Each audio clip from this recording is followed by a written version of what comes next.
Point. Pursue wisdom. Pursue wisdom. I am pretty sure na sa ilang taon ninyong nag-aral dito sa Ganao National High School, marami na kayong natutunan from your teachers. Tama? Ala? Tama? Okay. And with the advent of technology, sabi nga ni Sir Mulong kanina, naabutan yon iti-time na Wi-Fi is everywhere. Madali nyo na lang malaman at matutunan ang mga bagay-bagay. I-search mo lang, makita mo. Meron pang ang AI ngayon, di ba? Pwede siya na ang mag-iisip para sa'yo. Laglagipin nyo nga tisirip kat sanlaeng nga panagurnong tipan na kaammo. Day tipan na nga ramat yu, itipan na kaammo, in one ti kapadasan, nga indiya iti kinamatalek. And as you step into your future, I encourage you to pursue wisdom relentlessly. Remember, life never stops teaching. So embrace each lesson that life presents to you. Be curious, ask questions, and seek wisdom wherever you can find it.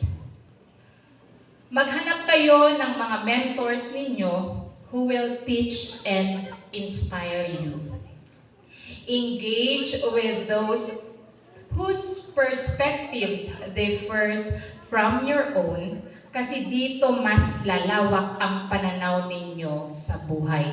So you have to welcome your bashers and never shy away from constructive criticism. Each experience, good or bad, is a lesson waiting to be learned. The more teachable you are, the richer your life will be. Ulitin ko po. The more teachable you are, the richer your life will be. Down to my last point. Hold on. When life messed up, hold on.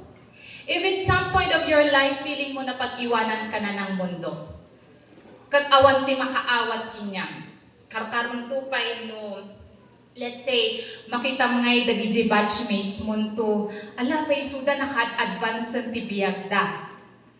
Okay? Siguro, madamag mong to isuda, nag-enroll dan days or months from now, napandakin niya dan si Malugdan, apanda ag-enrollan, iti kung saan bang school yaan or university yaan.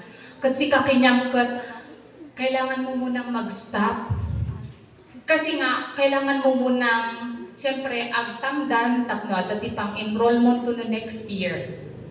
Or siguro, 5 to 10 years from now, if you will be, no, agre-reunion kayo ton, kung makita mo ton, dagiti Facebook post, dagiti classmate mo, ala na maasawa dan, na ang pagpag-graduate na pa yun. Makarelate ni Ma'am Yu Angeline, taagpada kami sa Timaritrik na. Okay, kasi kanina nakita, ay, ala ang pag-graduate na digitad do mga batchmin.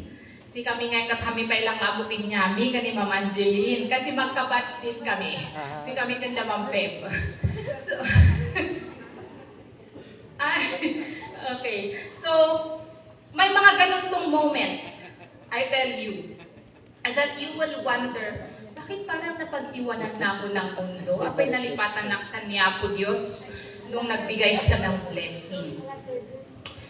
So, but, guys, kanya-kanya tayo ti istorya ti biyag.